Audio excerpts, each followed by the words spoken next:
I'll Yeah, do it. We're kicking off the donkey vote. Here we go. This is the podcast. This is where it is happening right here. Well, my name's Tim Richardson. I'm the member for Mordialloc and Parliamentary Secretary for Mental Health and Suicide Prevention and Health Infrastructure. And I'm joined, and I've introduced the show to Francis, Toby, and George because we're doing things differently today. I'd like to firstly start by acknowledging the traditional owners of the land. For me, that is the Boonwurrung people out in the southeastern suburbs of Melbourne, and pay my respects to elders past and present. And it's great. This has been the place to be. You've had some big guests, and you've gone down a peg or two to join me as the member for Mordialloc. But we're going to have some fun. It's good to be with Francis, Toby, and George for the Donkey Vote podcast. Let's go. yeah. I'm glad you like the name. I'm glad you like the name. Mate, I've done my prep. I'm ready to roll. This is going to be good fun. As I was saying before we came on camera, I've set up this background. This isn't a static back. This is one I've made just for the podcast today. Yeah. Do you want to quickly talk a bit about yourself for the audience quickly? Yeah, so I'll give a bit of an intro. That's if people want to hear a little bit about me. So my name's Tim Richardson. I've been the member for Mordialloc now for 9 years, and most recently the Parliamentary Secretary for Schools, and then recently the Parliamentary Secretary for Mental Health and Suicide Prevention and Health Infrastructure, in addition to my work as a local member of Parliament. And I've lived in the southeastern suburbs all my life. Grew up out in the outer east in Lilydale and Mooroolbark, then into Berwick, and then settled into the Bayside areas in the city of Kingston region. So, I live with my partner, Lauren, our two kids who go to school locally in the southeast. So, we're out there and loving serving the community. And just yesterday, we passed a year of being re-elected back as the member for Mordialloc. So that's my third term now, which is just amazing. So, yeah, it's a real privilege to represent your community and each day try to make a difference and make the place a bit better tomorrow than we find it today. So, that's a little bit about me. Yeah. We'll get straight into the question. So I have the first question.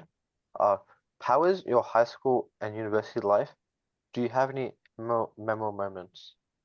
Yeah, thank you. I mean, it's a bit indulgent to go back in time and reflect on your journey. We were just talking about our Year 12 journeys coming offline and online, and obviously our three hosts today have finished up their Year 12, which is really exciting. And it takes me back to the time where you're really stressed for that year and trying to do your very best. And that was certainly a case for me. I really enjoyed my high school years and some of those formative friendships and relationships you have during that time.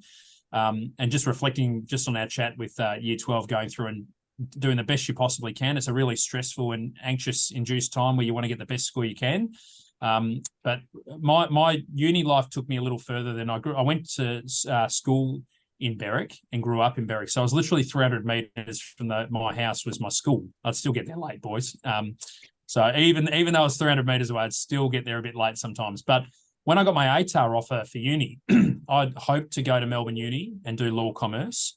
And my scores weren't quite good enough to get there. And I actually got my 7th or 8th choice and went to Deakin Geelong, which was the best thing in the world for me. So I went from being 300 metres away from school to 76 kilometres away. I didn't drive at the time, and I would catch the metro train into Southern Cross, V-line out to Geelong, and then a bus to Warren Ponds, and did that for 6 months. I literally would carry my school bag full of my uni textbooks into my lectures. Like literally took every book, and you don't need that, of course. But then moved down there as well and experienced the student life. Absolutely loved Geelong, met some great people down there. And it really took me out of my comfort zone and built up my resilience. So from that high school days, I've been quite insular in that sense, like being quite close to home, sort of a settled friendship group, and then having to really jump out as well. And that was the best for me. I was an average student, did my best, was school captain of my secondary college, and that really probably sparked my interest in leading and trying to represent people in their views and interests. That's good to hear. Because I myself, at Emmanuel, I was academic captain this year for our 2023 cohort. So I guess we kind of had a little bit of a similar, student leadership pathway from our high school years. Yeah. How did you find standing up on behalf of your peers? Like it can be a bit daunting to lead like that. So because I wasn't a school captain, so I didn't have to go to like all the top meetings with, the management within our school. But yeah, it was a bit challenging at the start, just getting used to it because our school's massive. So we have upwards of like 1,500 students in our campus, and Yeah, then wow. plus on the teachers. So you're speaking in front of like nearly 2,000 people. So at assembly. So it can be pretty nerve-wracking, especially since I mean I did have my co-captain with me, Gina. But you know, when you're just speaking by yourself on the front, everyone's paying attention to you. Like it can be pretty nerve-wracking, but I did get used to it after a while. That's amazing. And when you yeah, and when you talk to the rest of the leadership team, so because we had like about 10 of us, so we had like two school captains, a social justice captain, two faith captains, school captains, and then there was all the house captains as well. You know, everyone was in the same boat basically. So like we all had to speak in front of assemblies. So it was really good just to like kind of realize that you weren't the only person speaking in front of everyone and you had other people there that were experiencing it with you as well. It's amazing. Yeah, I think that's a really good example where it's not all just to the one person. It's a team as well, where you've got multiple captains all supporting one another, and that you all get a chance to lead and support your community. And that's a pretty amazing thing. It's not dissimilar to what we do each and every day as members of parliament. Memorable Yeah. moments like that, though. I've got a few that come to mind. Some bit cheeky, so I won't share some of the ones where I got in trouble. I It's mean, you're funny, able to share them. well, it's I'm- funny because I've got teachers who now are constituents of mine who remember me as a bit of a cheeky year 9 or year 10 and taught me, and now I represent them as their member of parliament. And I reckon they give me a looking like, I don't know how you got there, mate, but we'll cop it. So literally one of my physical education teachers and then a former assistant principal who's now a principal in the school. And we cross paths and he gives me a look like, okay, yeah, all right. So no, I was pretty He's like, good. I was pretty. he's like, I don't know how you got here. He doesn't like it, yeah. And there's probably a few back in the Berwick secondary days who wonder. So it's all good fun. Yeah. I believe George, you have the next question, George. Yeah. So my question is, do you think schools should teach or focus more resources towards mental health? If so, in what ways? Yeah, it's a really good point. So I have a bit of a lived experience of mental health and wellbeing in a school setting, but it wasn't until I'd left school that I realised that I was struggling with mental health and wellbeing. So I went through school, what I now realise, quite anxious and a bit overwhelmed in my journey. And it wasn't until I got to the second or third year of uni where I really had a breakdown and my mum got me connected with a psychologist that I realised that the issues I'd had through high school had just deteriorated to the point of needing greater support and assistance. And you had the ability to go to the mental health hub at my secondary school, but it wasn't really promoted. It wasn't well understood.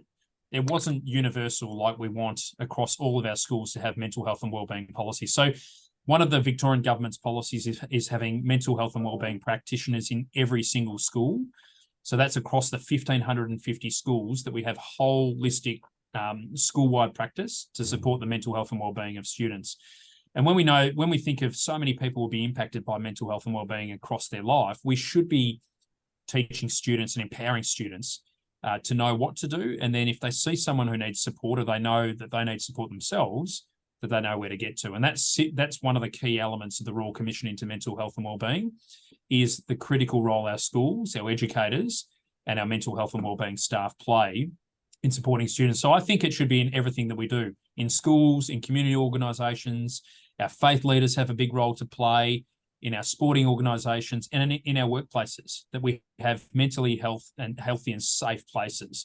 And so school is a really important phase where we're learning, we're growing and developing, and our mental health and wellbeing journey is underway. So our schools, out from our primaries all the way through, is something I'm really passionate about. We should be teaching and empowering our students and building up that resilience. And then when we know if there's a challenge that someone's facing, how do we advise them to get that help and support that they need? So sometimes that might be the mental health and wellbeing hub in a school. It might be connecting with a teacher, or it might be a session that you do across a year level where you understand that over time, most of us will have some sort of mental health and wellbeing distress that we go through, and how do we respond to that and work through that? Yeah, so because even in our school as well, we have our own With counseling counseling, department. yeah. So Yeah. I think I've been there a couple times. It's really really helpful, especially because a lot of the counselors there, they're there for majority of the weeks, so you'll see them around. Even like at lunchtime, snack time, you can go talk to them. So yeah, I think it's a pretty new initiative as well, because back in probably 20, 30 years ago, I wouldn't expect, as many counselors being at schools and it being pushed as much as it is right now. Yeah, I got a question about, like, do most students know where to turn to? Like, is there a good, I guess, understanding? Like, because there's a real stigmatism around mental health and wellbeing, and that's something that we're really challenged in the reform space. Do people feel really comfortable reaching out or connecting?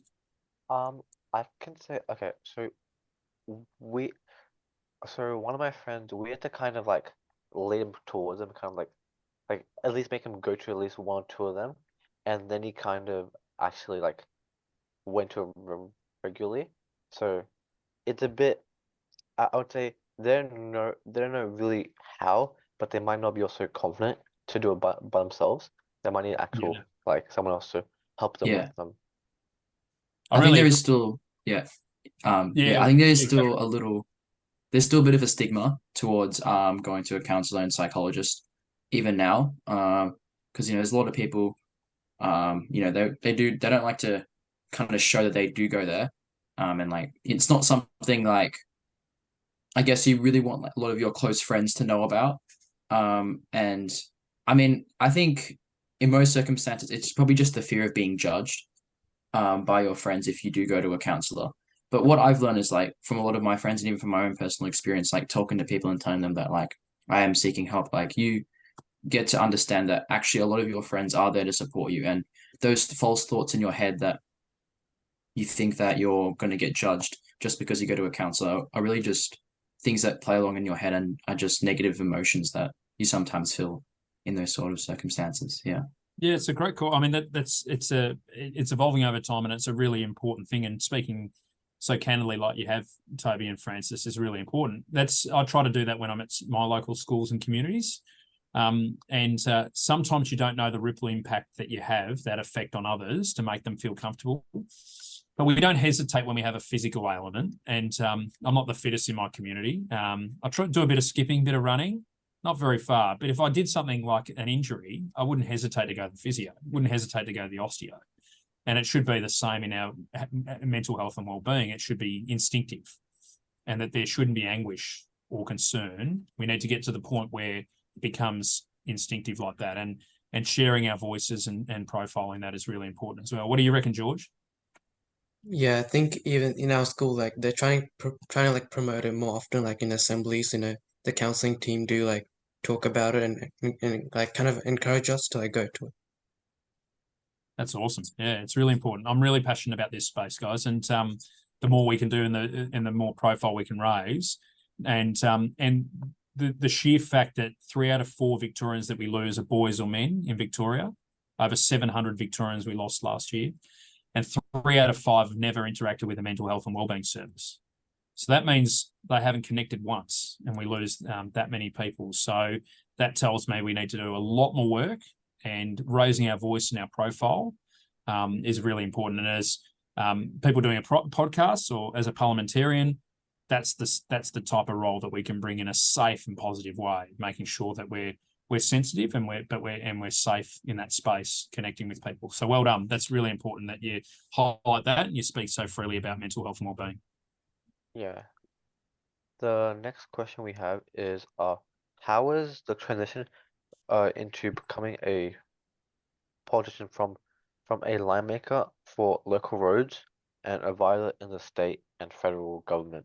I love this question. So we're going to go off script. We're going to absolutely chew up time here. So if you met the crew that I used to paint lines with, they probably wouldn't have given me the title line marker. They probably would have been like, he painted a lot of crooked lines. Did I ever get to actually paint straight ones? Who knows? I see you laughing there too, George. I reckon it's a challenge, mate. But it was a job that I did during high school. It was one of the first. So I used to stack shelves on at the library in Narre Warren. And then I got a job painting lines on roads, which was amazing because I hadn't done anything like that before, and I did that for a number of years. That supported me through uni as well. So I'd work on the weekends or during the week, and then I'd study. And so basically in the southeastern suburbs and at the old Footscray fruit and vegetable market, which has now moved to Epping, there's about 38 kilometres of forklift lines, and you just paint up and back, rows of truck bays, rows of forklift lines. And I loved it because it was physical, it was different to what I was doing, and it gave me an appreciation for hard work, getting up early and doing the best you can. And so the transition, it really taught me hard work and perseverance, because I was such out of my comfort zone. Like, I remember the first day ever working in line marking, painting lines on roads and stencils. One of the chaps asked me to throw the gun into the paint, and he meant like put it in the paint to change colours. I literally went dunk, just gave it just the mic drop, and ruined a $3,000 gun on the first day. That was first day out of the block. So I thought, oh, I'm going to be sacked. That's it. I'm all done. But like 5-6 years later, I was still there, and it really taught me a lot. So going into then state, I then started volunteering for a state member of parliament. I was also working at Woolworths. I was affectionately known as the freezer geezer, and I've been introduced at official events as the freezer geezer. I was at a medical research conference and they introduced me like that, which was hilarious. They must have read my bio. But did a diversity of things, and then just started working, and then was in the Brumby. It was in the Brumby government with one of the members of parliament that I worked for. That MP unfortunately lost their seat, and then I went into work for our now Attorney General Mark Dreyfus as an electorate advisor, and then I was one of his advisors in Canberra for a period of time. So that transition was different, but what I knew in myself was, if I always worked hard, if I was true to my values and myself, that would give me the greatest opportunity to contribute. And I loved a job where each and every day you could work in a community to support someone else or another community organisation, or be part of policy change at a state or federal level. And so that's what sparked my interest in giving back as a member of parliament when I finally was pre-selected myself. But it was a real privilege travelling to Canberra, working with Mark Dreyfus and his team. It was a different transition, but I think if you work hard at any job, the fundamentals are the same. A passion to work, not wasting a moment, being true to your team, and supporting one another towards a common goal. I think that's transferable in anything you do. Yeah, exactly. Just quickly as well, you should have told us before about your nickname, the Freezer Geezer. We could have introduced you. We could have introduced you as the Freezer Geezer.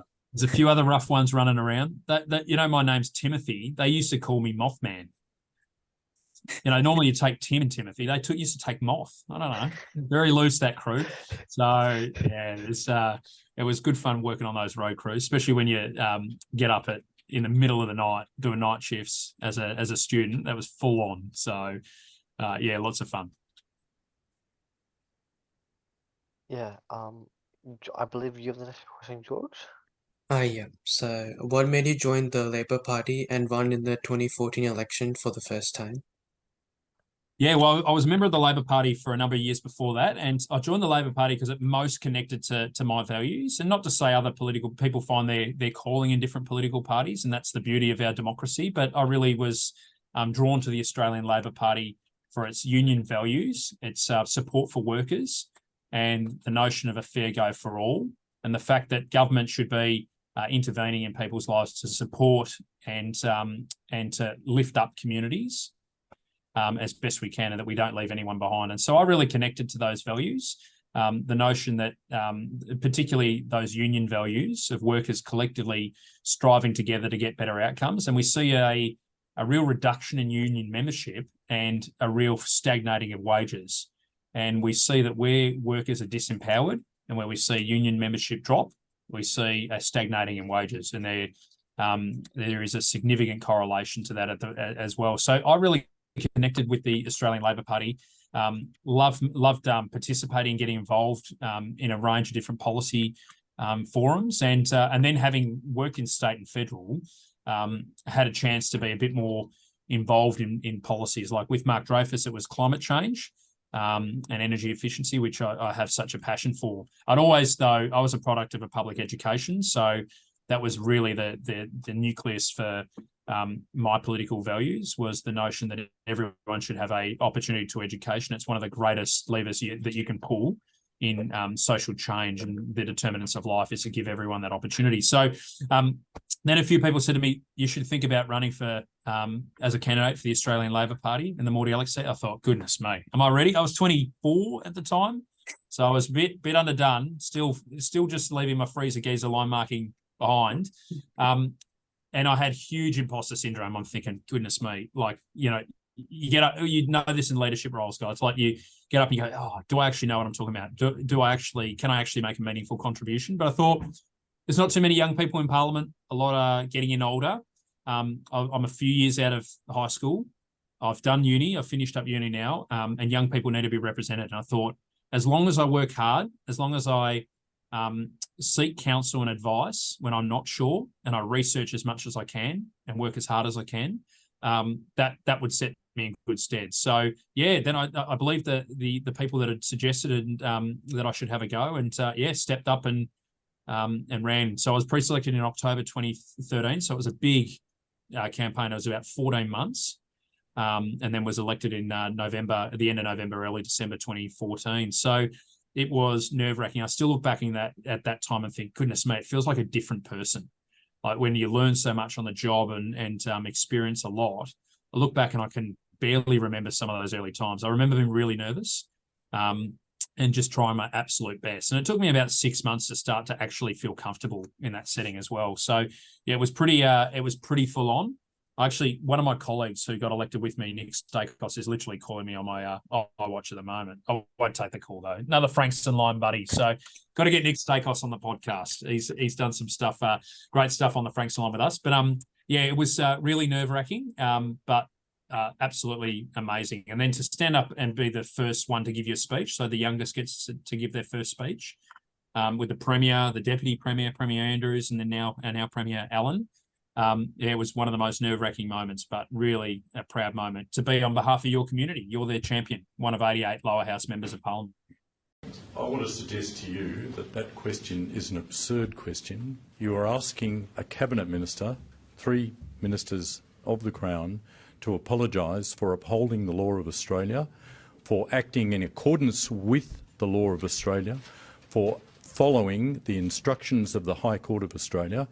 I will not be apologising for upholding the law. I will not be apologising for pursuing the rule of law, and I will not be apologising for acting. Do not interrupt. I will not be apologising for acting. I will not be apologising for acting in accordance with a High Court decision. Your question is an. The only thing with more twists and dips than Pauline Hanson's samba is her career. After a short break, we're back. We're back. There we go. Was that for advertising, Toby? Yeah, a little ad break. You know, we've got to try and get some money for the podcast to continue to make it. Yeah. Exactly. So if anyone's tuning in, to the hundreds they're going to tune in, you've got to support some citizen journalists here, Toby, Francis and George. You know, pay the money, get them through, donations, hit up the comments below. So there you go. Yeah. It would be very appreciated. Yeah. I believe you're the next question, Francis. Yes. So, Tim, you've talked a bit about your battles with anxiety in the past in some previous questions. So for many of the audience today, which includes a lot of Year 12 students, we have faced a lot of anxiety with the pressure of our exams and our final results, which are going to be coming out in 2 weeks. Could you talk to us a little bit about your personal experience and how you overcame your anxiety challenges? Yeah, I think it's a really good question. So Year 12 brings huge amount of anxiety. So there's performance anxiety, there's stress about and manifesting what an outcome might be, fear about the future and the unknown and whether expectations will be met. There's so much going on during that time that impact on so many Year 12s at the moment. And it's hard to take yourself out of that moment when you're living it and that's your experience. And something that I went through in Year 12, hoping that I'd be able to get into a particular university and missing out on the ambition that I'd set, and then feeling like a bit lost and a bit empty about the outcome. But what I found that was really telling for me was one, I actually reached out for help, particularly after that time.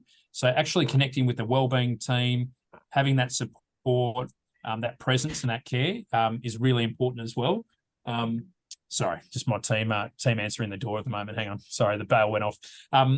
And that presence is really important. So to be present in mind and state, that's helped me a lot. So I do a lot of mindfulness. So the Headspace app is a really great resource and a really good tool. So I use that every week, just sort of get on, do some meditating as well. So when you're living with anxiety or where people are confronting that, it's something you have to maintain. It's like exercising each and every day. You can't just fix it. You can't just forget about it. It's like going for a run, and that can help as well. I do skipping. I actually literally skip thousands of times a day. I find that to really set my rhythm and space as well. So you can there's different things that work for different people. You find what you love and care about. Some people do art. Some people do sport. There's different things. But it can feel in this moment as a year 12 that it all comes down to this result. And I can say the result that I had very little bearing on the pathway that I chose eventually and where I went. It felt like it at the time, and my advisors have gone through the same thing. No one checks later on what your ATAR score is, and 1 in 3 use their ATAR to go through to university or higher studies. 1 in 4 of our students actually complete the degree that they started out with in their ATAR. So the rest of our students will choose a different pathway. They might work, they might go into other study, they might do other things. And so our year 12 students will find the journey in their pathway. You just got to be present in the process, trust that the work that you've done and the effort that you put in will do the best you can. And if it doesn't come off, that's when we reset, we come back together, whether that's with your friends, your family, or school community, and we work out another way to get to where you want to go in the future. So it's just trying to go through as best you can. It's hard, though, when you're going through anxiety and it feels so overwhelming, but know that you're not the only one as well. There's other people experiencing that day to day, and that you've got friends, family, guardians, people that care and love and will support you. And it's to reach out and know that they're always there. So best of luck for all our year 12 that are tuning in, and any year 12s that might listen to this in the future. We're all very proud of you. And I'll say as well, a final plug, it's the reason we have one VCE certificate. We don't talk about VET, VCAL and year 12 anymore. It's one VCE certificate when you complete your studies. And then you've completed your high school years as well, and you'll go on to the pathway that you choose and is best for you. So that's a little bit of insights into how I went through with a lived experience and anxiety, how I manage that each day, and a little bit of insights for our year 12s. Yeah. I believe you're the next question, Brent, as well. Yeah. We'll do some quick rapid fire because I know you need to go as soon as possible. So these two are pretty short questions. So, who would you say is your political idol / role model? Yeah, it's a really interesting one. Political idol or role model. Is it the guy behind you? I do love Braxy, That's mine. and I am a big fan. And if I know you guys go statewide, nationwide, and international. So for anyone that's tuning in around the world, because the donkey vote, I've gotten on early. Wait till there's lots of the subscribers are going through the roof. But Steve Brax was a really inclusive leader and a real transformational leader in the early 2000s. Climate change policy, environment reform, law reform, investment in education, health services. I really connected to that, and it's what has been the bedrock of what has been the Andrews Allen Labor governments as well. I love the economic reformists that Bob Hawke and Paul Keating were, and how much that changed our communities, floating the dollar, but particularly the superannuation and what that means for so many people now who will be have a little bit more comfort in their retirement because of some of the reforms that were done previously, that visionary policy reform that was and disproportionately impacted on women. I was raised period of my life by a single mum. She never had anywhere near the access to super that her colleagues had. And even in her retirement will have far less to call upon simply because the way the system was structured and the gendered nature of work. So those types of legacy reforms that have been created. Our first female Prime Minister I got to see as a very junior advisor in the Gillard-Rudd governments. Julia Gillard was an inspirational leader. I mean, our first female Prime Minister as well, and someone I absolutely admire. You think of the National Disability Insurance Scheme, the Gonski education reforms, action on climate change. They're things that I really connect with as well. So there are a few of my idols in the political space that I look up to, certainly in an Australian context. Yeah. Finally, what one piece of advice would you give for the student of 2024 of entering high school and university? A bit of advice. Always try to create a bit of balance in life. So you want to be able, what you're passionate about, give some time to your passions, to your work, to your studies, to what you care about, and then trying to find that equilibrium and that balance. And I think that's one of the key things. You've done such a great job in your studies, your work. You put in so much effort this year. You've made us all really proud. And you also deserve to have a bit of that respite time. So coming into 2024, having that support. I'm a PS5 player. I love my gaming as well. That's one of my outlets. What do you normally play, Tim? I'm all over FIFA. Ooh. NBA 2K. It's funny when I visit some of my schools, it shows the generational divide. Gaming is it brings a lot of people together.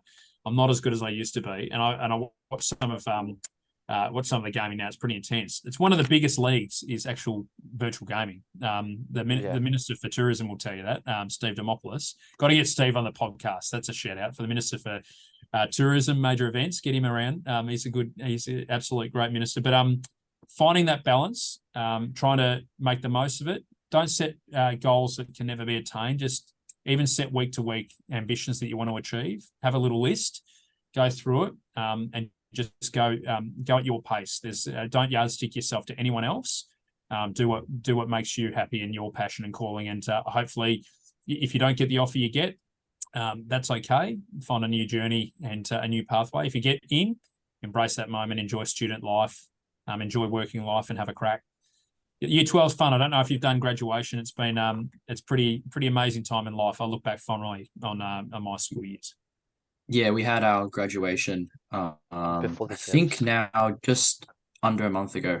So it was at the start of it was actually middle way through October, so just over a month ago. Yeah. Yeah, so we had ours in we were actually very close to Parliament. It was in the cathedral, so walking distance. You could have come down and watched us, Tim. That's lavish. That's fantastic. I didn't get an invite. Maybe I'll get an invite in the future. I know you got some hard hitting guests. You got some rock stars. So maybe I'll just check the mailbox. Might have just got lost, but we'll see how we go. No, that's the other bit of advice that I'd have is work really hard to try to keep those high school friendships, because when you get busy, it gets really hard, and everyone gets on with their life, and it's really tough to keep that nucleus. And so if you've got a tight crew, just make that effort once a month. If you can just get on the phone, send each other texts, get in the WhatsApp, get in a banter chat. I don't know. I think it's still WhatsApp these days, isn't it? That's what I'm on with my crew. But just try to best you can to keep those connections, because in years to come, it'll be really powerful and important for you longer term. Yeah. Thank you, Tim, for joining us today. Yes. Yeah. Thank you, Tim. I know you've got a meeting that you're 5 minutes late for now. So I am. Yeah, they're waiting in the foyer, but I've said I've got the donkey vote here. You've got more important people to talk to. I can't be. I can't be. So they are waiting, knowing that the donkey vote podcast is ongoing, and we will see. So, and I hear you're taking over the halls of Parliament, the walls and halls, this last sitting week in 2023. So good luck. We'll see you around. There'll be guests coming left, right, and centre. It's going to be busy. I hope you got the download going well, George. You got enough. You got a terabyte of data, because you're going to be doing a lot of interviews. Yeah. We got so many planned on Wednesday. So probably I think we've got about like 5 or 6. I've got about 5 or 6 politicians who said they want to come down. And hopefully, I'm just hoping we can maybe get Ben Carroll or Jane or Jacinta Allen on the podcast. That'd be pretty cool. I'll try to name drop. I'm not that important, but I will say, hey, have you heard of this Donkey Vote podcast? You got to get on it. So I'll commit to try to get one of them to know about the Donkey Vote podcast, and wish me luck. If I pull it off, then I get invited to the graduations. Yeah, exactly. You get invited to my wedding if you pull it off. There we go. You've heard it here first. Now I brought a bell to wrap up this podcast. There we go. It is done. We've done well. I've survived. You haven't ended my career, I hope.